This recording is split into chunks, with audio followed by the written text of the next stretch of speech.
Au nom d'Allah, le tout miséricordieux, le très miséricordieux. Louange à Allah, et que la prière et le salut soient sur le messager d'Allah, sur sa famille, ses compagnons et ses suiveurs avec bienfaisance, jusqu'au jour de rétribution. Ceci dit, ceci est une réponse importante de l'érudit savant Cheikh Saleh Al-Fawzan, qu'Allah Ta'ala le préserve, au sujet de la subdivision de l'unicité chez les gens de la Sunna et du groupe. La question: est-il vrai que certains savants auraient subdivisé l'unicité en 3 types et d'autres l'auraient subdivisé en 2 types?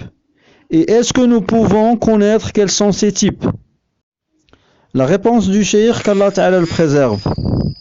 Oui, ceci est vrai. Certains savants ont généralisé. Ils ont dit: l'unicité est de 2 types. 1. L'unicité de la connaissance et de l'affirmation. Tawhid al-ma'rifati wal-ithbat. Et c'est l'unicité de seigneurie et des noms et des attributs. 2. Et l'unicité de l'intention et de la demande. Tawhid al-qasdi wa-talab. Et c'est l'unicité de la divinité. Ceci est une généralisation. Et si tu détailles, tu diras: l'unicité est de 3 types. 1. L'unicité de seigneurie. Tawhid al-rububiyyah. 2.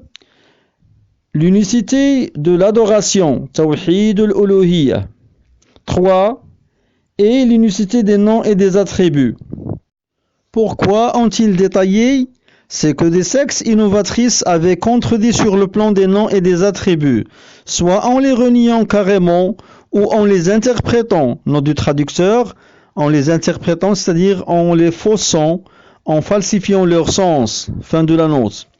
C'est pourquoi ils ont été particularisés et spécifiés dans une recherche à part, et ils ont fait l'objet d'un type à part entière afin de répliquer à ces gens, c'est-à-dire aux innovateurs. C'est une subdivision juste qui revient à la généralité, al-ijmal, ou au détail, at-tafsil, et le sens est le même. Fin de la réponse du cheikh, qu'Allah Ta'ala le préserve. Walhamdulillahi Rabbil Alamin.